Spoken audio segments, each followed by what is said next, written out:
നമ്മുടെ ഇന്നത്തെ class Indian constitution, ഇന്ത്യയുടെ ഭരണഘടനയെക്കുറിച്ചാണ് ഇന്ന് നമ്മൾ സംസാരിക്കുന്നത്. ഇത് ഇന്ത്യൻ കോൺസ്റ്റിറ്റ്യൂഷൻ്റെ നമ്മുടെ ആദ്യത്തെ ക്ലാസ്സാണ്. അപ്പോൾ നിങ്ങൾ ആദ്യമായിട്ടാണ് ചാനൽ കാണുന്നതെങ്കിൽ ചാനലൊന്ന് സബ്സ്ക്രൈബ് ചെയ്യുക, ബെല്ലൈക്കൺ കൂടെ ഒന്ന് എനേബിൾ ചെയ്യുക. അപ്പോൾ നമ്മുടെ വീഡിയോസ് എല്ലാം നിങ്ങൾക്ക് നോട്ടിഫിക്കേഷനായിട്ട് കണ്ടിന്യൂസ് ലഭിക്കുന്നതായിരിക്കും. അപ്പോൾ നമുക്ക് കോൺസ്റ്റിറ്റ്യൂഷനിലേക്ക് കടക്കാം.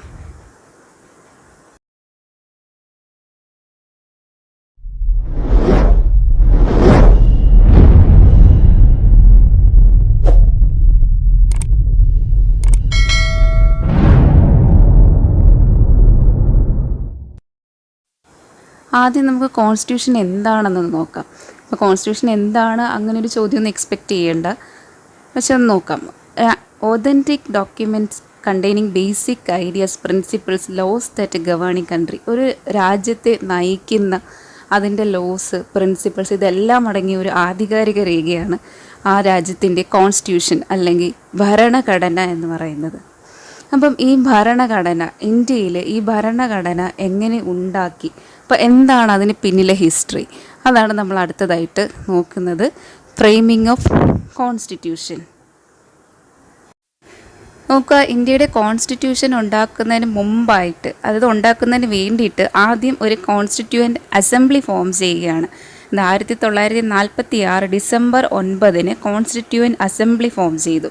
അപ്പോൾ ഇതിൻ്റെ ആക്ടിംഗ് ചെയർമാനായിട്ട് ആദ്യം വർക്ക് ചെയ്തത് ഡോക്ടർ സച്ചിദാനന്ദ സിൻഹയായിരുന്നു. പിന്നീട് അതിനൊരു ചെയർമാനെ എലക്ട് ചെയ്തു ഡോക്ടർ രാജേന്ദ്ര പ്രസാദ്. അപ്പോൾ ശ്രദ്ധിക്കണം, ചെയർമാനായിട്ട് വരുന്നത് ഡോക്ടർ രാജേന്ദ്ര പ്രസാദാണ്. അദ്ദേഹത്തെ എലക്ട് ചെയ്യുന്നതിന് മുന്നേ ആക്ടിംഗ് ചെയർമാനായിട്ട് വർക്ക് ചെയ്തത് ഡോക്ടർ സച്ചിദാനന്ദ സിൻഹയാണ്. അപ്പം നമ്മുടെ കോൺസ്റ്റിറ്റ്യൂവൻ്റ് അസംബ്ലിക്ക് ഒരുപാട് സബ് കമ്മിറ്റികളുണ്ടായിരുന്നു. അതിൽ ഒരു പ്രധാനപ്പെട്ട കമ്മിറ്റിയാണ് കോൺസ്റ്റിറ്റ്യൂഷൻ ഡ്രാഫ്റ്റിംഗ് കമ്മിറ്റി എന്ന് പറയുന്നത്. അതിൻ്റെ ചെയർമാനായിട്ട് വരുന്നത് ഡോക്ടർ BR അംബേദ്കർ ആണ്. അപ്പോൾ അദ്ദേഹം ഉൾപ്പെട്ട കോൺസ്റ്റിറ്റ്യൂഷൻ ഡ്രാഫ്റ്റിംഗ് കമ്മിറ്റിയുടെ ഉദ്ദേശം എന്ന് പറയുന്നത് ഭരണഘടന ഡ്രാഫ്റ്റ് ചെയ്യുക എന്നുള്ളതാണ് കോൺസ്റ്റിറ്റ്യൂഷൻ ഡ്രാഫ്റ്റിംഗ് കമ്മിറ്റിയുടെ ചുമതല. അപ്പോൾ ഇത്രയാണ് നമ്മൾ ആദ്യം പറഞ്ഞത്. ആക്ടിംഗ് ചെയർമാൻ ആരാന്ന് പറഞ്ഞു, ചെയർമാൻ ആരാന്ന് പറഞ്ഞു, പിന്നെ കോൺസ്റ്റിറ്റ്യൂഷൻ ഡ്രാഫ്റ്റിംഗ് കമ്മിറ്റിയുടെ ചെയർമാൻ ആരാന്ന് പറഞ്ഞു, കോൺസ്റ്റിറ്റ്യൂവൻ്റ് അസംബ്ലി ഫോം ചെയ്തത് എന്താണെന്നും പറഞ്ഞു. 1946 9 ഡിസംബർ. ഇനി ഡോക്ടർ BR അംബേദ്കർ നമുക്കറിയാം ഭരണഘടനാ ശില്പി എന്നാണ് പറയുന്നത്, ആർക്കിടെക്റ്റ് ഓഫ് ഇന്ത്യൻ കോൺസ്റ്റിറ്റ്യൂഷൻ. അപ്പം അദ്ദേഹം ചെയ്തത് ബാക്കിയുള്ള കമ്മിറ്റികളുടെ എല്ലാവരുടെയും കൂടെ ഒപ്പീനിയനും അവരുടെ റിപ്പോർട്ട്സും എല്ലാം കളക്ട് ചെയ്ത് ക്രോഡീകരിച്ച് ഭരണഘടന അതിൻ്റെ ലാസ്റ്റ് ഫോമിലേക്ക് മാറ്റുകയാണ് ചെയ്തത്. അങ്ങനെ ഭരണഘടനയുടെ ലാസ്റ്റ് ഫോമിന് 1949 നവംബർ 26 അപ്രൂവൽ കിട്ടി. അപ്പോൾ ഈ നവംബർ 26 നമ്മൾ കോൺസ്റ്റിറ്റ്യൂഷൻ ഡേ ആയിട്ടാണ് സെലിബ്രേറ്റ് ചെയ്യുന്നത്. ശ്രദ്ധിക്കുക, 1949 നവംബർ 26 അപ്രൂവ് ചെയ്തു, പക്ഷേ ഒഫീഷ്യലി വന്നിട്ടില്ല. ഒഫീഷ്യലി വരുന്നത് 1950 ജനുവരി 26 അപ്പം ജനുവരി 26 നമ്മൾ റിപ്പബ്ലിക് ഡേ ആയിട്ട് സെലിബ്രേറ്റ് ചെയ്യുന്നു. ഇന്ത്യ റിപ്പബ്ലിക് ആയത് 1950 ജനുവരി 26 ആണെന്നാണ് പറയുന്നത്. പിന്നെ നമ്മുടെ ഭരണഘടനയുടെ കണ്ടൻസ് എന്തൊക്കെയാണെന്ന് നോക്കുക. പ്രീആമ്പിൾ, 395 article, schedule 12, 22 part and amendment. ഇത്രയാണ് നമ്മുടെ ഭരണഘടനയുടെ കണ്ടൻസ് എന്ന് പറയുന്നത്. അപ്പം ഭരണഘടനയുടെ പ്രീആമ്പിളാണ് നിങ്ങൾ കാണുന്നത്, അതായത് അതിൻ്റെ ആമുഖം. പ്രിയാമ്പിൾ സ്റ്റാർട്ട് ചെയ്യുന്നത് ഇങ്ങനെയാണ്, we the people of India. ഇങ്ങനെയാണ് പ്രിയാമ്പിൾ സ്റ്റാർട്ട് ചെയ്യുന്നത്. നോക്കുക, we the people of India having solemnly resolved to constitute India into a sovereign socialist secular democratic republic. അപ്പോൾ അതിലെ ഓരോ വാക്കുകളും ഇമ്പോർട്ടൻ്റ് ആണ്. ഓരോന്നും എന്താണെന്നൊന്ന് ജസ്റ്റ് നോക്കുക. First sovereignty. സോവർണിറ്റി എന്ന് പറഞ്ഞാൽ ഇന്ത്യയെ സംബന്ധിച്ച് സുപ്രീം പവർ ഇന്ത്യ തന്നെയാണ്. അതായത് ഇന്ത്യക്കകത്തുള്ള കാര്യങ്ങളായാലും പുറത്തുള്ള കാര്യങ്ങളായാലും ഇന്ത്യയുടെ കാര്യങ്ങളിൽ സുപ്രീം അതോറിറ്റി ഇന്ത്യ തന്നെയായിരിക്കും. അതാണ് സോവർണിറ്റി.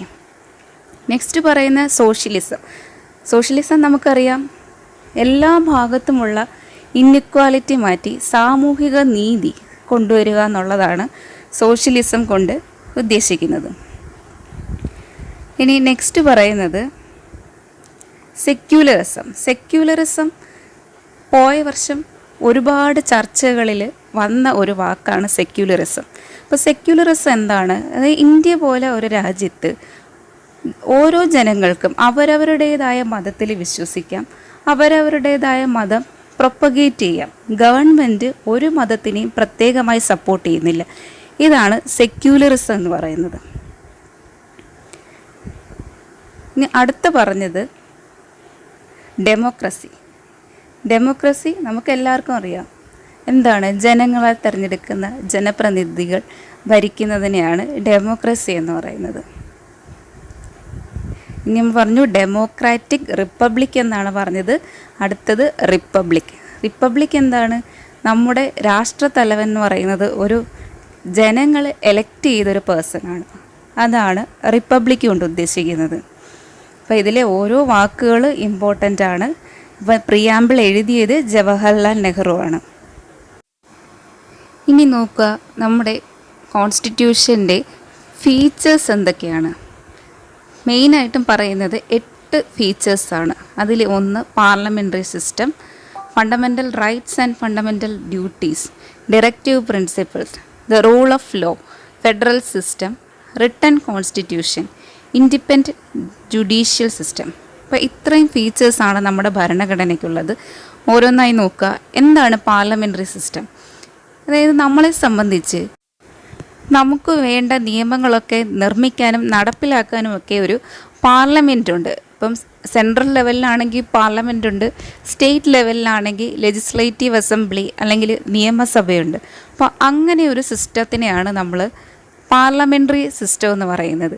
അതായത് ജനങ്ങൾ എലക്ട് ചെയ്ത പേഴ്സൺസ് നിയമസഭയിലായാലും പാർലമെൻറ്റിലായാലും ആ എലക്ട് ചെയ്ത പേഴ്സൺസിൻ്റെ കൗൺസിലാണ് നമ്മളെ ഭരിക്കുന്നത്. അപ്പം അവരുടെ ആ കൗൺസിലാണ് നമ്മുടെ രാഷ്ട്രത്തലവനല്ലേ പ്രസിഡൻറ്റിനെ തിരഞ്ഞെടുക്കുന്നത്.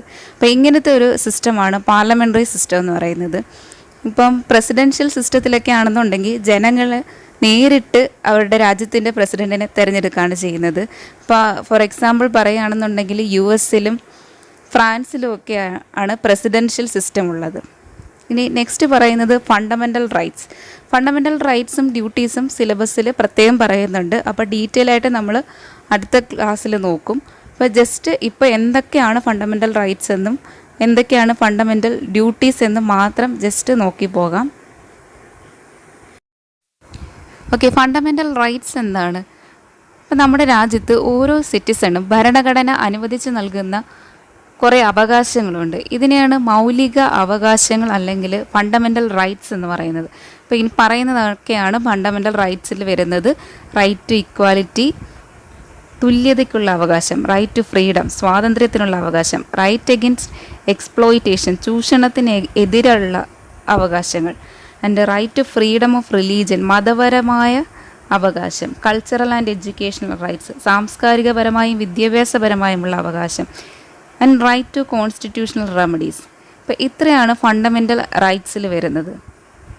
ഇപ്പോൾ ഫണ്ടമെൻ്റൽ റൈറ്റ്സിൻ്റെ വയലേഷൻ ഉണ്ടാകുന്നുണ്ടെന്ന് കണ്ടാൽ നമുക്ക് കോർട്ടിനെ സമീപിക്കാൻ പറ്റുന്നതാണ്. അപ്പം ഏത് തരത്തിലായാലും നമ്മുടെ മൗലിക അവകാശങ്ങൾ സ്ഥാപിച്ച് കിട്ടാൻ വേണ്ടിയിട്ട് നമുക്ക് ഹൈക്കോർട്ടിനെയോ സുപ്രീം കോർട്ടിനെയോ സമീപിക്കാവുന്നതാണ്. ഇനി ഫണ്ടമെൻ്റൽ ഡ്യൂട്ടീസ് എന്താണ്?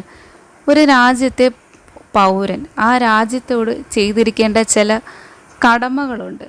അതിനെയാണ് ഫണ്ടമെൻ്റൽ ഡ്യൂട്ടീസ് അല്ലെങ്കിൽ മൗലിക കർത്തവ്യങ്ങളെന്ന് പറയുന്നത്. ഇപ്പം എന്തൊക്കെയാണെന്ന് നോക്കാം. ഈ ഫണ്ടമെൻ്റൽ റൈറ്റ്സും ഡ്യൂട്ടീസും ഡീറ്റെയിൽ ആയിട്ട് നോക്കാനുണ്ട്. ഭരണഘടനയുടെ ഏത് ഭാഗത്ത് വരുന്നു, ഇപ്പോൾ എന്തൊക്കെയാണ് എന്നുള്ളതൊക്കെ ഡീറ്റെയിൽ ആയിട്ട് നോക്കാനുണ്ട്. ഇപ്പോൾ ഫണ്ടമെൻ്റൽ ഡ്യൂട്ടീസ് എന്താണെന്ന് ജസ്റ്റ് ഒന്ന് നോക്കി പോകാം. ഡ്യൂട്ടീസിൽ ആദ്യം തന്നെ പറയുന്നത് to abide by the constitution, respect national flag and national anthem. ഭരണഘടനയെ അനുസരിക്കുകയും അതിൻ്റെ ആശയങ്ങളെയും സ്ഥാപനങ്ങളെയും ദേശീയ പതാകയും ദേശീയ ഗാനത്തെയും ആദരിക്കുകയും ചെയ്യുക എന്നുള്ളതാണ്.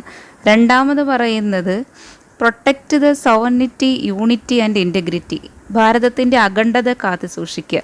മൂന്നാമത്തേതാണ് സാഹോദര്യം, മതപരവും ഭാഷാപരവും പ്രാദേശികവുമായുള്ള വൈവിധ്യങ്ങളെയെല്ലാം മാറ്റിവെച്ച് പൊതുവായ സാഹോദര്യം കാത്തു സൂക്ഷിക്കുക. നാലാമത് നമ്മുടെ എൻവയോൺമെൻറ്റ് പ്രൊട്ടക്റ്റ് ചെയ്യുക എന്നുള്ളത് നമ്മുടെ മൗലിക കർത്തവ്യമാണ്. നാച്ചുറൽ എൻവയോൺമെൻറ്റ്, വനങ്ങൾ, നദികൾ, വൈൽഡ് ലൈഫ്, ഇതെല്ലാം കാത്തു സൂക്ഷിക്കേണ്ടത് ഇന്ത്യൻ പൗരൻ്റെ മൗലിക കടമയാണ്. പിന്നീട് പറയുന്നുണ്ട് കമ്പാഷൻ ഫോർ ലിവിങ് ക്രീച്ചേഴ്സ്, സഹജീവികളോടുള്ള സ്നേഹം. ഭരണഘടനയെ അനുസരിക്കുക, രാജ്യത്തിൻ്റെ അഖണ്ഡതയെ മാനിക്കുക, വൈവിധ്യങ്ങൾക്ക് അതീതമായി സൗഹാർദ്ദം പുലർത്തുക, സ്ത്രീകളുടെ ഡിഗ്നിറ്റിയെ പ്രൊട്ടക്റ്റ് ചെയ്യുക, പിന്നീട് നമ്മുടെ നാച്ചുറൽ എൻവയോൺമെൻറ്റിനെ പ്രൊട്ടക്റ്റ് ചെയ്യുക. ഇത്രയുമാണ് ആദ്യത്തെ 4 മൗലിക കർത്തവ്യങ്ങളിൽ പറയുന്നത്. അതിനുശേഷം പറയുന്ന 5-ാമത്തെ എന്ന് പറയുന്നത് പബ്ലിക് പ്രോപ്പർട്ടി പ്രൊട്ടക്റ്റ് ചെയ്യുക. പൊതുമുതൽ നശിപ്പിക്കാതെ കാത്തു സൂക്ഷിക്കേണ്ടത് ഒരു പൗരൻ്റെ കടമയാണ്. അടുത്തത് നമ്മുടെ സ്വാതന്ത്ര്യ സമരത്തിൽ നമ്മൾ പിന്തുടർന്ന മഹനീയ ആദർശങ്ങൾ, അപ്പം അതിനെ പരിപോഷിപ്പിക്കുകയും പിന്തുടരുകയും ചെയ്യുക. അടുത്തതെന്ന് പറയുന്നത് രാജ്യത്തെ സേവിക്കുക എന്നുള്ളതാണ്. രാജ്യം ആവശ്യപ്പെടുമ്പോൾ രാജ്യസേവനം അനുഷ്ഠിക്കാൻ വേണ്ടി തയ്യാറാകുക. Next, value our culture and heritage, നമ്മുടെ സംസ്കാരത്തെയും പാരമ്പര്യത്തെയും വിലമതിക്കുക എന്നുള്ളതാണ്. To develop scientific temper, humanism and spirit of inquiry and reform, ശാസ്ത്രീയമായ കാഴ്ചപ്പാടും മാനവികതയും പരിഷ്കരണത്തിനുള്ള മനോഭാവവും വികസിപ്പിക്കുക. ലാസ്റ്റ് പറയുന്നത് നമ്മുടെ രാജ്യത്തിൻ്റെ നിരന്തരമായ ഉന്നതിക്ക് വേണ്ടിയും ലക്ഷ്യപ്രാപ്തിക്ക് വേണ്ടിയും എല്ലാ മണ്ഡലങ്ങളിലും ഉത്കൃഷ്ടതയ്ക്ക് വേണ്ടിയും അധ്വാനിക്കുക എന്നുള്ളതാണ്. To strive towards excellence in all spheres എന്നാണ് പറയുന്നത്. അപ്പോൾ ഇത്രയാണ് ഫണ്ടമെൻ്റൽ ഡ്യൂട്ടീസ്. അപ്പോൾ ഇത് ഭരണഘടനയുടെ ഏതൊക്കെ ഭാഗങ്ങളിൽ പറയുന്നു എന്നുള്ളത് അടുത്ത സെക്ഷനിൽ നോക്കുന്നതായിരിക്കും. അപ്പോൾ നമ്മൾ 3 ഫീച്ചേഴ്സ് പറഞ്ഞു: parliamentary system, fundamental rights and fundamental duties. 4-ാമത്തേതാണ് directive principles of state policy. Directive principles എന്താണ്? മാർഗനിർദ്ദേശക തത്വങ്ങൾ. ഭരണഘടനയിൽ എഴുതി ചേർക്കപ്പെട്ട കുറച്ച് നിർദ്ദേശങ്ങളുണ്ട്. ഗവൺമെൻറ് അങ്ങനെ ചെയ്യണം, ഇങ്ങനെ ചെയ്യണം എന്നൊക്കെയുള്ള കുറേ നിർദ്ദേശങ്ങൾ. ഇതുകൊണ്ട് ഉദ്ദേശിക്കുന്നത് രാജ്യത്തിലെ ജനങ്ങളുടെ സാമൂഹികമായ പുരോഗതിയും സാമൂഹിക നീതിയും സോഷ്യൽ ജസ്റ്റിസും നടപ്പാക്കുക എന്നുള്ളതാണ് ഡയറക്റ്റീവ് പ്രിൻസിപ്പിൾസിൻ്റെ ഉദ്ദേശം.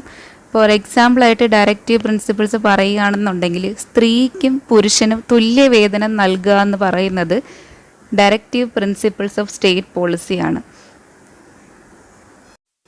ഇങ്ങനത്തെ കുറേ കാര്യങ്ങൾ നമ്മുടെ ഭരണഘടനയിൽ പറയുന്നുണ്ട്. അപ്പോൾ ഇനി 5-ാമത്തെ ഫീച്ചർ എന്ന് പറയുന്നത് റൂൾ ഓഫ് ലോ ആണ്. അടുത്ത ഫീച്ചർ എന്ന് പറയുന്നത് റൂൾ ഓഫ് ലോ എന്ന് വെച്ചാൽ നിയമത്തിന് മുന്നിൽ എല്ലാവരും തുല്യരാണ്. All are equal before law ആണ് റൂൾ ഓഫ് ലോ കൊണ്ട് ഉദ്ദേശിക്കുന്നത്. ഭരിക്കുന്നവനെന്നോ ഭരിക്കപ്പെടുന്നവനെന്നോ നിയമത്തിന് മുന്നിൽ വ്യത്യാസങ്ങളൊന്നുമില്ല, എല്ലാവരും ഈക്വലാണ്. അതാണ് റൂൾ ഓഫ് ലോ കൊണ്ട് ഉദ്ദേശിക്കുന്നത്. അടുത്ത ഫീച്ചർ നമ്മൾ പറഞ്ഞത് ഫെഡറൽ സിസ്റ്റം. നമ്മുടെ രാജ്യം ഒരു ഫെഡറൽ സിസ്റ്റത്തിൽ വർക്ക് ചെയ്യുന്ന ഒരു രാജ്യമാണ്. ഫെഡറൽ സിസ്റ്റം കൊണ്ട് ഉദ്ദേശിക്കുന്നത് നമുക്കൊരു സെൻട്രൽ ഗവൺമെൻറ് ഉണ്ട്, സ്റ്റേറ്റ് ഗവൺമെൻറ് ഉണ്ട്, അതിന് താഴെയായിട്ട് ലോക്കൽ ഗവൺമെൻറ്റും ഉണ്ട്. നമുക്കറിയാം, സെൻട്രൽ ഗവൺമെൻറ്റിൻ്റെ ഒരു ബില്ല് പാസ്സാകണമെങ്കിൽ താഴേക്കിടയിൽ നിന്നേ അത് അംഗീകരിക്കണം. ലോക്കൽ ഗവൺമെൻറ്റുകൾ, അതായത് പഞ്ചായത്തുകൾ, കോർപ്പറേഷനുകൾ, അവിടെ നിന്നേ അംഗീകാരം കിട്ടി വരണം. അടുത്ത ഫീച്ചർ എന്ന് പറയുന്നത് നമ്മുടെ കോൺസ്റ്റിറ്റ്യൂഷൻ എന്ന് പറയുന്നത് റിട്ടൺ കോൺസ്റ്റിറ്റ്യൂഷനാണ്. അതായത് ഒരു പുസ്തക രൂപത്തിൽ എഴുതി വയ്ക്കപ്പെട്ട ഭരണഘടനയാണ് നമുക്കുള്ളത്. അപ്പം ലോകത്തിൽ തന്നെ ഏറ്റവും ലോങ്ങസ്റ്റ് കോൺസ്റ്റിറ്റ്യൂഷനാണ് ഇന്ത്യയുടെ കോൺസ്റ്റിറ്റ്യൂഷൻ എന്ന് പറയുന്നത്. അപ്പം എഴുതപ്പെട്ട ഭരണഘടനകളും ഉണ്ട്, അൺറിട്ടൺ കോൺസ്റ്റിറ്റ്യൂഷനും ഉണ്ട്. അപ്പോൾ റിട്ടൺ കോൺസ്റ്റിറ്റ്യൂഷൻ ഉള്ളത് India, USA, France, Australia, Brazil, South Africa, ഇത്രയും രാജ്യങ്ങളിൽ റിട്ടൺ കോൺസ്റ്റിറ്റ്യൂഷനാണുള്ളത്. അൺറിട്ടൺ കോൺസ്റ്റിറ്റ്യൂഷനുള്ള ബ്രിട്ടൻ, ഇസ്രയേൽ, ന്യൂസിലൻഡ്, ഇവിടെ എഴുതപ്പെടാത്ത ഭരണഘടനയാണുള്ളത്. ഇനി അടുത്ത ഫീച്ചർ എന്ന് പറയുന്നത് നമ്മുടേതൊരു ഇൻഡിപെൻഡൻറ്റ് ജുഡീഷ്യറിയാണ്. ഇൻഡിപെൻഡൻറ്റ് ജുഡീഷ്യറി എന്നുള്ളത് ഇന്ത്യൻ കോൺസ്റ്റിറ്റ്യൂഷൻ്റെ ഒരു യുണീക്ക് ഫീച്ചറാണ്. നമ്മുടെ judiciary is free from legislature and executive. ഇപ്പോൾ രാജ്യത്തുള്ള ജനങ്ങളെ ലീഗലി പ്രൊട്ടക്റ്റ് ചെയ്യുക എന്നുള്ളതാണ് നമ്മുടെ ജുഡീഷ്യറിയുടെ മെയിൻ ഡ്യൂട്ടി എന്ന് പറയുന്നത്. അപ്പോൾ ഇത്രയാണ് ബേസിക്കായിട്ട് കോൺസ്റ്റിറ്റ്യൂഷനെ പറ്റി പറയാനുള്ളത്. അപ്പോൾ കോൺസ്റ്റിറ്റ്യൂഷന് എന്താണെന്ന് പറഞ്ഞു, എങ്ങനെ ഉണ്ടായി, അതിൻ്റെ ഹിസ്റ്ററി പറഞ്ഞു, ഫീച്ചേഴ്സ് പറഞ്ഞു. ഇനി fundamental rights, duties, directive principles ഇതൊക്കെ ഡീറ്റെയിൽ ആയിട്ട് നോക്കാനുണ്ട്. അതൊക്കെ നെക്സ്റ്റ് സെക്ഷനിൽ പറയുന്നതായിരിക്കും. അപ്പോൾ വീഡിയോ ഇഷ്ടപ്പെട്ടെങ്കിൽ ലൈക്ക് ചെയ്യുക.